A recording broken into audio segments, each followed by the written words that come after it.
جی اس وقت ہم شہید S S P C I D Chaudhry Aslam کے گھر پہ موجود ہیں.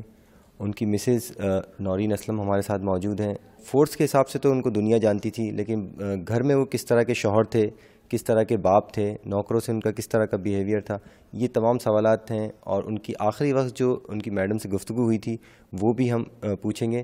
تو ہمارے ساتھ اس وقت موجود ہیں نورین اسلم. ہم ان سے کچھ سوالات کرتے ہیں. جی میڈم بتائیں کہ جب لاسٹ ڈے تھا چوہدری صاحب کا، جا رہے تھے آپ سے گھر پہ، کیا بات ہوئی تھی؟ کس بات کا سب سے زیادہ وہ ذکر کر رہے تھے؟ میں اس وقت موجود تو نہیں تھی، مگر میں ان کو دیکھنے کے لیے بھاگتی ہوئی ہاسپٹل سے گھر آئی، ایسے ہی جیسے بندے کو سکس سینس کہہ لو یا روحانیت کا رشتہ کہہ لو کہ میں اپنے ہسبینڈ سے جا کے ایک دفعہ مل لوں آج. تو میں پہنچی تو وہ واش روم سے نہا کر ڈریس اپ ہوئے تھے، بالوں کو برش کرتے جا رہے تھے اور میں بات کیے جا رہی تھی. میں نے کہا بات سنیں آپ، ابھی تو میں آئی ہوں، کہاں جا رہے ہو آپ؟ کہنے لگے کہ مجھے جانا ہے، مجھے دفتر بھی پہنچنا ہے، سی سی پی او کی طرف سے مجھے کال ہے، مجھے ایمرجنسی ہے. تو چلے گئے، وہ فون بھی کر دیا، آخری آواز بھی سنا دی، اور ٹکڑوں میں بٹے ہوئے چودھری کو ہم نے دیکھا ہے.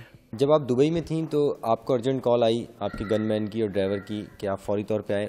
اس کے بعد سے کیا صورتحال ہوئی؟ آپ نے آ کے کچھ پتہ کیا؟ 12:30 بجے کی بات ہے کہ تقریباً اتنا ہی ٹائم تھا. وہاں کا ٹائم 1 گھنٹے کا چینج اپ ہے. بولا بھابھی رو رہا تھا وہ. میں نے کہا کیوں رو رہے ہو، کیا ہو گیا؟ کہنے لگا آج بہاؤالدین بابر کو شہید کر دیا گیا. میں گھبرا گئی. میں نے اس کو کہا کہ دیکھو یہ کیا مسئلہ کیا تھا. انہوں نے مجھے آگے بیان کیا کہ آپ کو تو پتہ ہی ہے، سی آئی ڈی کے ہوں یا سیل کے لوگ ہوں، یہ لوگوں کو مار رہے ہیں، پولیس پہ ہاتھ ڈال رہے ہیں، اور پلیز شیر جو ہے وہ پنجرے سے باہر ہے، آپ جلدی پہنچیں. سب کو پتا ہے جب میرے ہسبینڈ کو ٹاپ آف دا لسٹ رکھا ہوا ہے، اتنی تھریٹس ہے، تو خیال رکھنا چاہیے نا یاروں کو.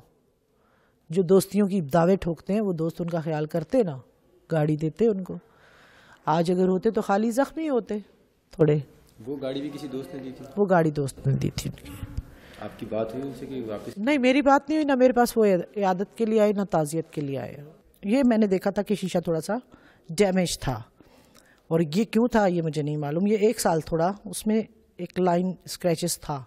تو مجھے کہنے لگے کہ دیکھیں ہر مہینے گاڑی میں کبھی اس کی بریک کے کام ہوتے ہیں، کبھی کیا ہوتے ہیں، یہ مجھے بتایا گیا، پر گاڑی 2-3 دن میں آ جایا کرتی تھی. آخری بات آپ کی فیس ٹو فیس وہ ذرا بتائیں ناظرین. میری چن کو ہلایا، دیکھو میں جا تو رہا ہوں، مجھے سمجھاؤ نہیں، مجھ سے ہر چیز مت سمجھایا کرو، اسپیشلی اس میٹر پہ جو کام اس کا چل رہا تھا. میں رکوں گا نہیں، تم شیر کو قابو نہیں کر سکو گی. آپ نے دھماکے کی آواز خود سنی؟ میں نے دھماکے کی آواز خود سنی، کیونکہ اس سے 2 منٹ پہلے اس نے مجھ سے بات کی تھی کہ آج دل چاہتا ہے تم سے میں اکیلا ملوں، ریپلیسمنٹ کرتے ہیں، میرا دل چاہتا ہے کہ ہم کہیں اور چلیں.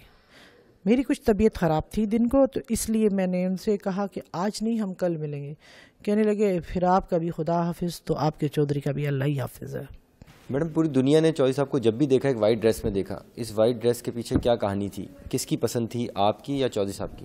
یہ میری چوائس تھی. چیزیں لانا اور یہ چیزوں کو سیٹ اپ کرنا یہ میرا کام تھا. تو میں نے کہا تھا کہ اب آپ ٹی ایس پی بنے ہو تو اب وائٹ میں رہا کرو گے. آگے سے ہنسے، بولا کفن پہلے سے لے آئی ہو.